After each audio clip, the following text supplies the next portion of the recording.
There is a reason for us to stay in the relationship, even though we see the red flags. Yes, we're being manipulated, but we also choose to manipulate ourselves because there's an underlying reason why we want to stay in there.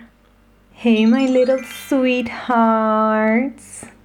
I think that's what I'm gonna call the viewers of my channel, even though there are few at the moment, but we're gonna get there. So thank you for coming to my channel, and thank you for choosing my channel out of all of the channels out there. And if you're wondering what's that on my lip, it's a cold sore, okay? I've been battling demons. Life has been stressful. I've taken on a lot of different things in a period that is already a period of transformation, and that's classic me. And after I got this cold sore and a few other things, life really started to push me. Not really push me, but it really taught me how to take it easier on me. And that's what I've been practicing. So today I've gone out to take a little walk after studying to get my driver's license, which better late than never. And I'm proud of myself. And I went out for a walk, and I was listening to this amazing set by Claudie Cuco and Adrian Mills. A very good set, a hard techno set, which I love, honestly. And I just started to think to myself, oh my goodness, how wonderful is life? How wonderful it is to be feeling like myself again, and to be coming into myself and feeling good within myself for the first time after so long. And the way that I'm feeling within myself is a way that I've never really even felt. I feel like I've come to a point in my life where I really know myself and where I'm really learning how to take up space. Don't get me wrong, there's still moments where I see a lot of people looking at me on the street, let's say, and I still notice myself starting to shrink a little bit. But I'm really noticing those moments and doing my best to do the things that make me feel uncomfortable in those moments and to really take that space up. And that's been amazing. It's been amazing to be stepping back into my power, the power that I gave away so freely. And that's kind of what I want to talk about today. That was a bit of an intro, eh? I wanted to talk about abusive relationships and how their cycles really, and how they take our power away, and the journey of coming back to ourselves. And of course, as always, I'll be drawing in from my own experience. I've read a book or two on the topic that have really helped me. If you want a psychological or an expert point of view, I would really, really recommend the book, Why Does He Do That? And I can't remember the name of the writer, but I'm sure that if you write that into Google, you're gonna find the book. It has a red cover. It's absolutely amazing. And that book really was the initial thing that made me see my relationship clearly and made me see the cycles of abuse clearly, because I didn't really know that I was being abused. I just knew that something was off and that certain things that were happening weren't really right, because that's what tends to happen oftentimes in psychological abuse, and oftentimes even in physical abuse, like sex, etc. abuse. I'm not sure if I'm even allowed to say that on YouTube, but you know what I mean. Grape, we'll call it, for the fun of it, to give it a little fun twist on a serious topic.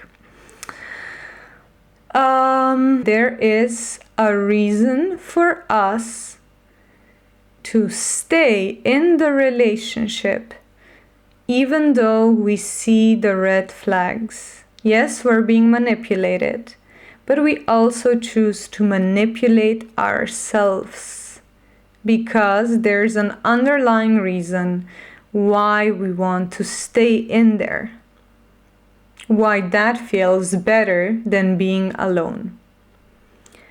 And for me, that reason, it all came from my abandonment wound.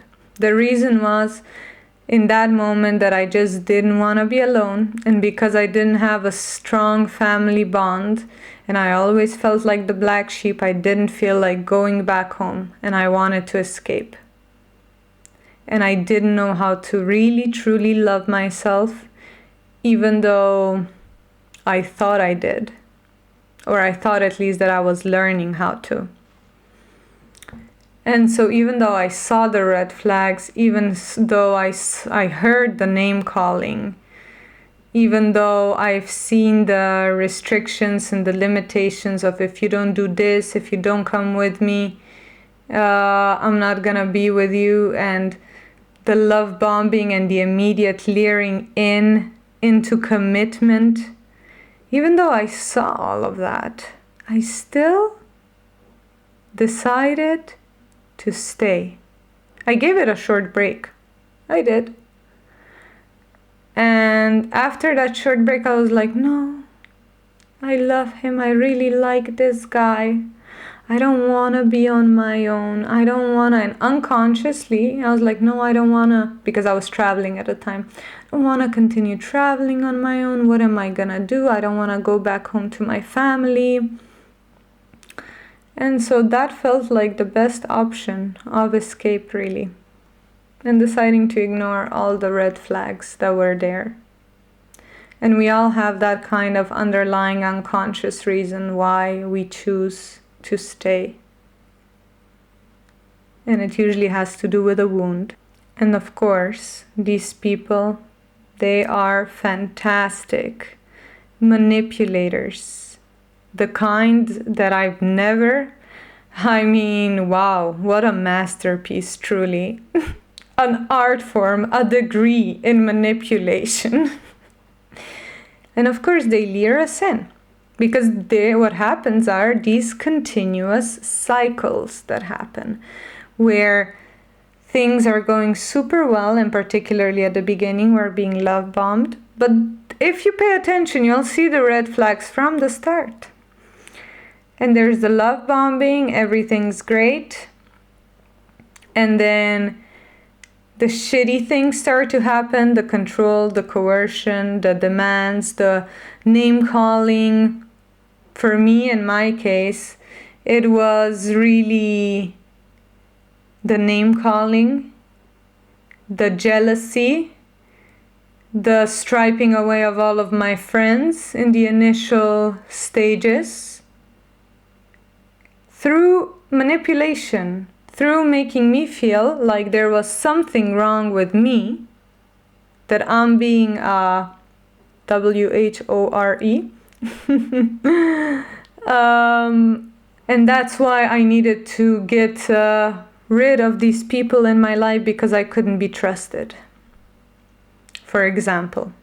And then whenever I wouldn't do something according to his terms, I would be put down. And then after a cycle like that, then a really beautiful period would come, and he would cook, and he would clean, and he would do all of these nice things for me. And then it would start to chip, and there would be these silences and this quiet passive aggression, almost like the temperature of the room was rising. And then again, another burst out. And these cycles, what they do, the longer we stay in them, they almost create like an addiction pattern, basically, of like withdrawal, and you start to crave it more.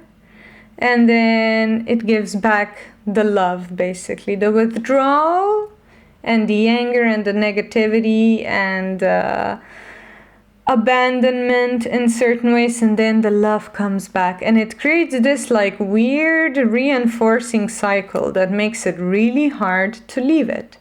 And then the longer I stayed, those cycles started to change even more.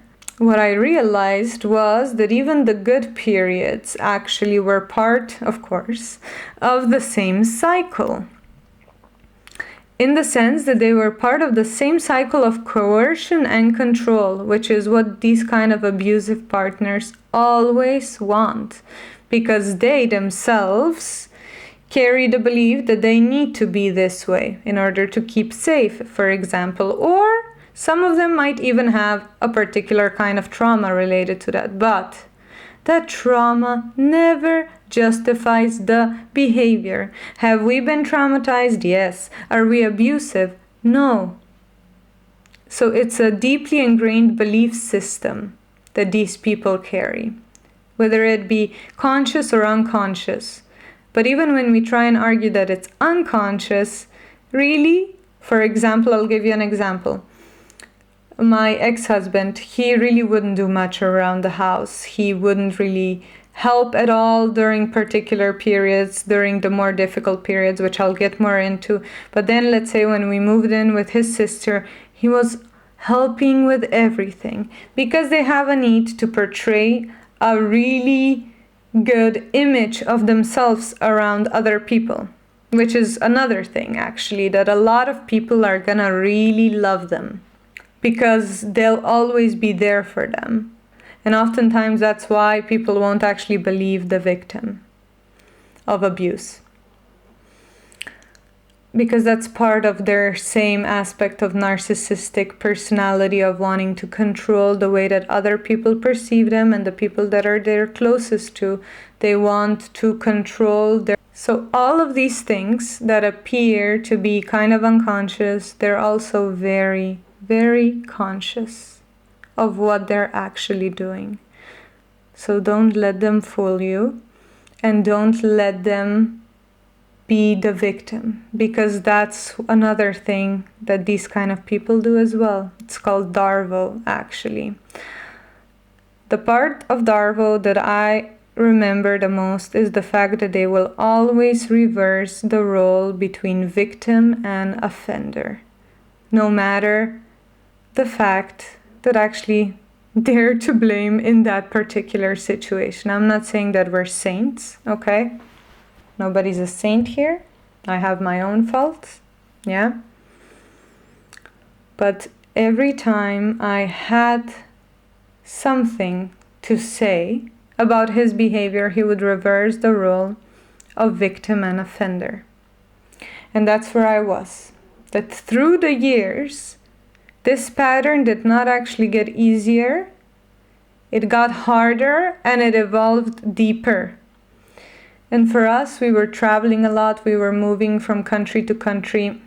And I always thought, once we reach our destination in Canada, which is like our final plan, we'll both be able to work, life will become easier, etc. And then we got there and it actually just got worse. Because it was from that point on that he started to refuse to help out in the household, that he started to refuse to work, started to attack me on an even greater level, demand even more from me in terms of what I did on a physical level, but also psychologically. He expected me to be his therapist. And then when I would tell him the truth about some patterns, he would retaliate and lash out. And when I would ask something from him, the same thing. And he would always reverse these roles. I would always become the offender. Why? You're the one that's controlling me. You never let me do the things the way that I do. I'm not working because the dog is sick. I'm not working because I'm burnt out. You're always asking more of me. You don't even love me. When I was just asking for the bare minimum, really. To the point that shrunk me so much, and that I lost myself completely. I was depressed. I was literally suicidal. And the worst part was that I thought that it was all because of me. And don't get me wrong, I gave my power away. I chose to give my power away because I thought that it was better to be in this relationship than to be alone, because deep down I believed that I couldn't manage on my own.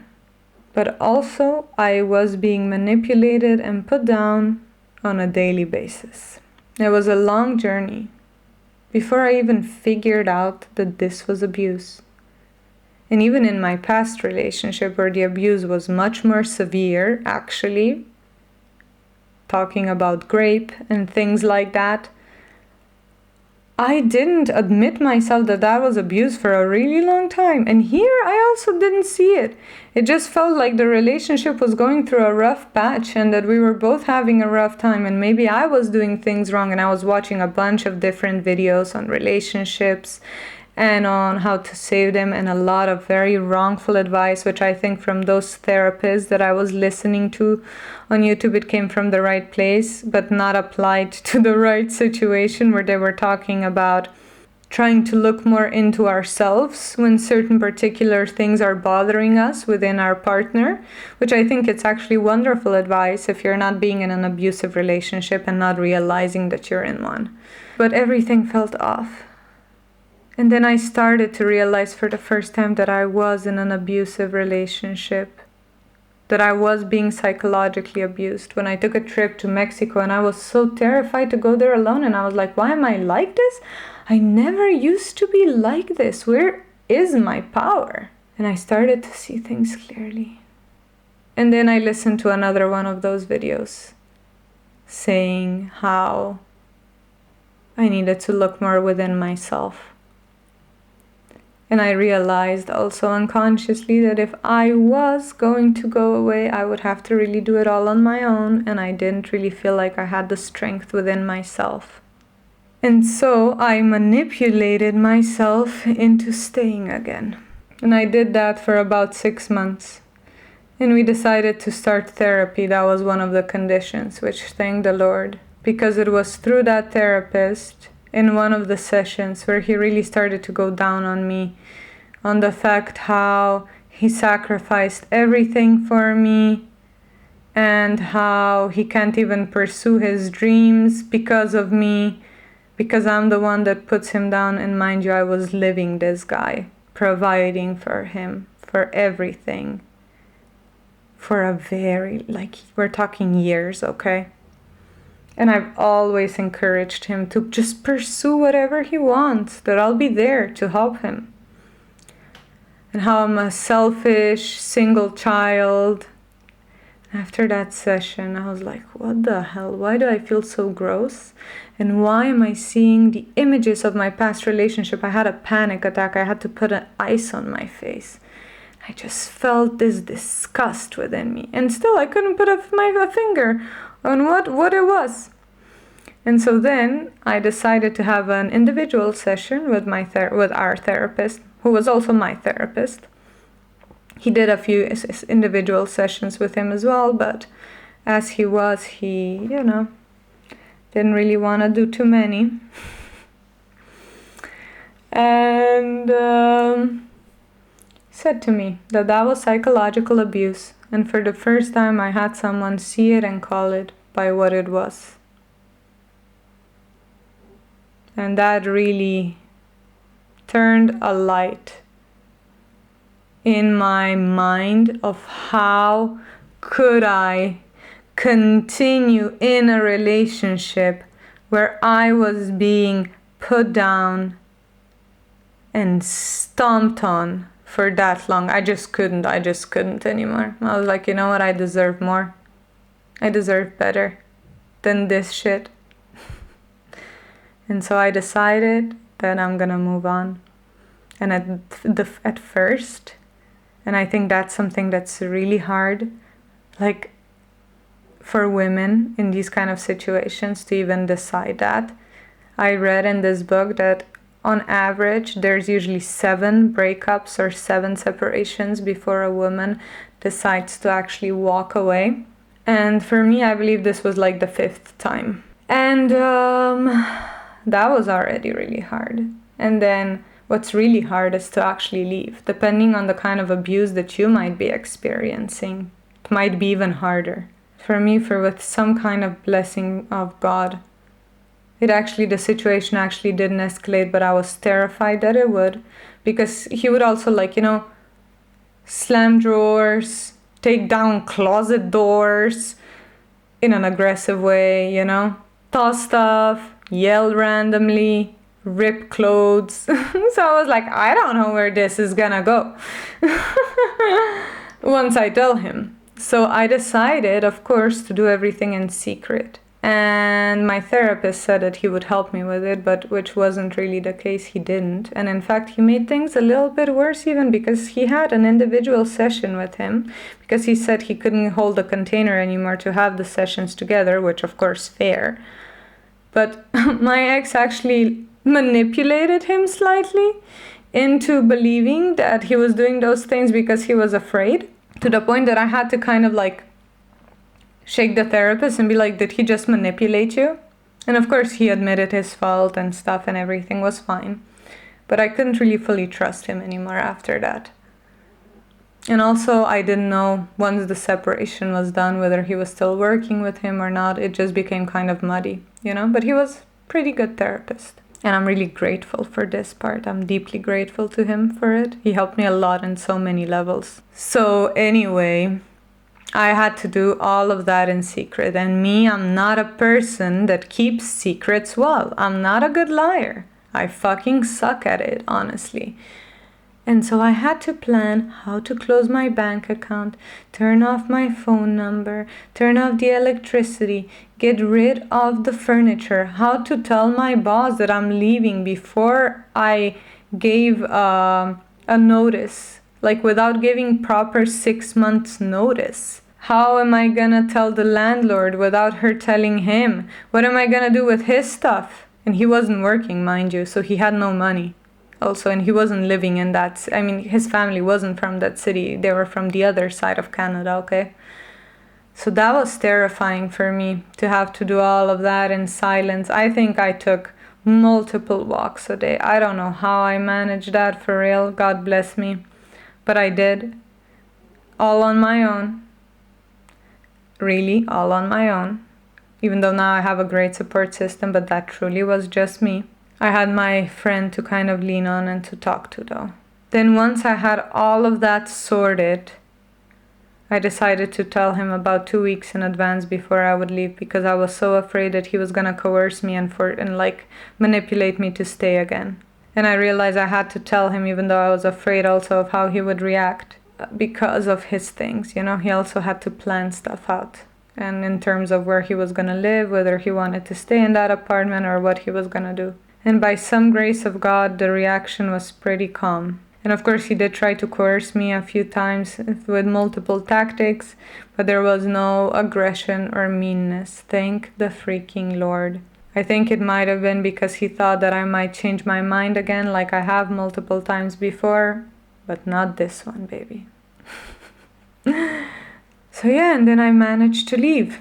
And when you're in this kind of situation, you really think once I leave, things are gonna be hard, but slowly they're gonna get better. Little did I know that the real hell was just beginning. The sheer anxiety on a daily freaking basis.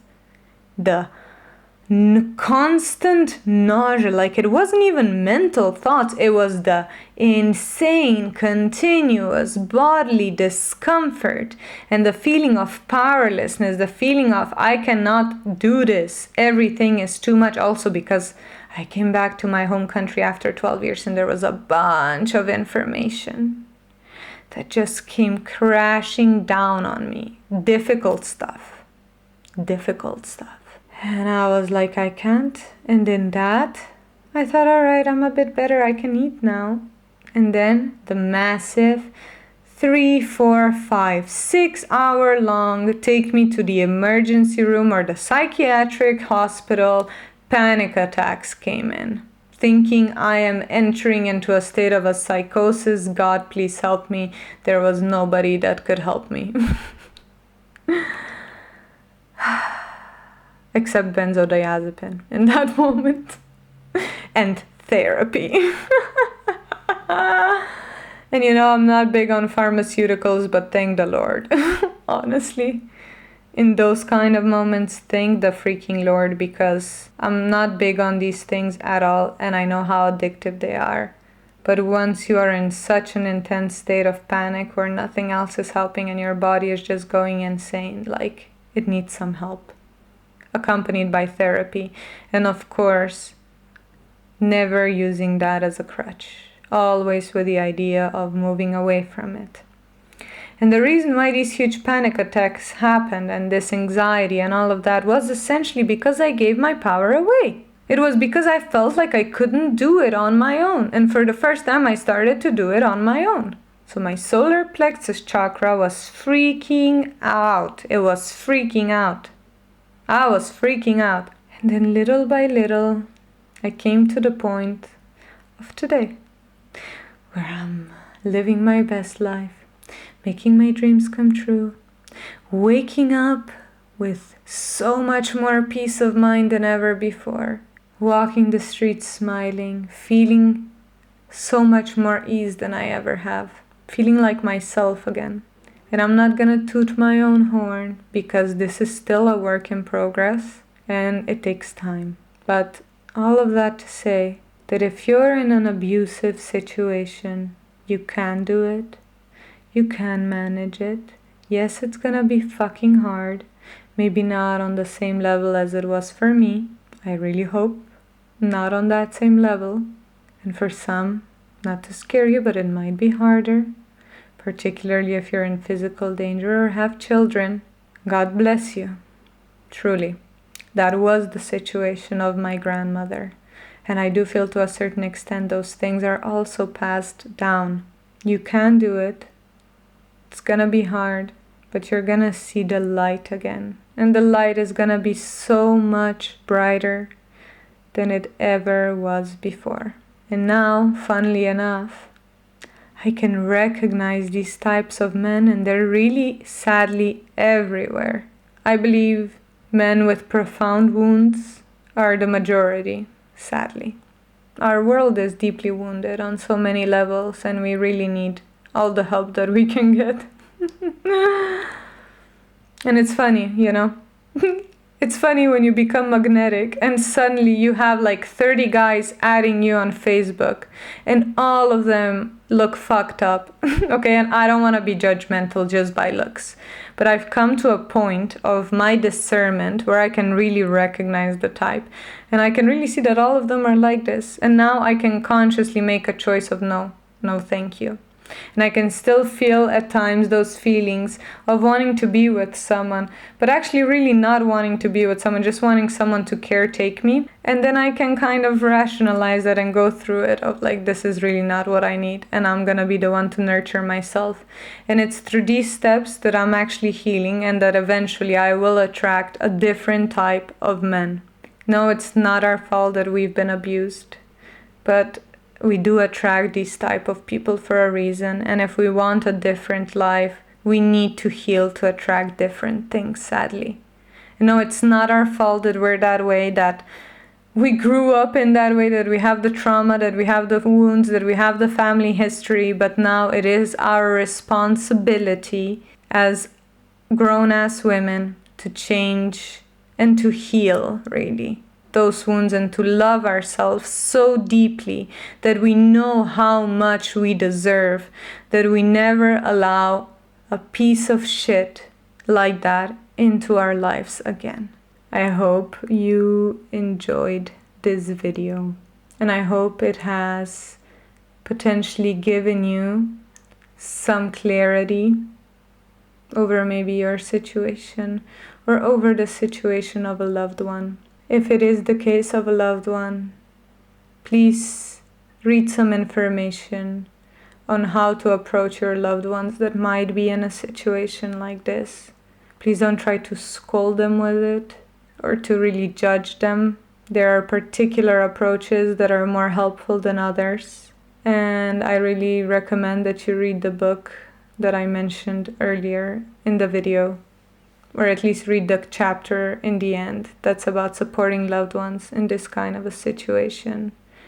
And if you're in this kind of a place of an abusive relationship, I hope this gives you the inspiration, the drive, the courage, the self-esteem to leave it and to know that you're capable.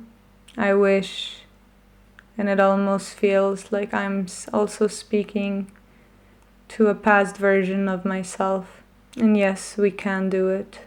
If you've enjoyed this, subscribe to my channel. There'll be many more videos like this. I'm all about speaking from the heart about the experiences and the lessons that I've learned from them. Give it a like, spread the word.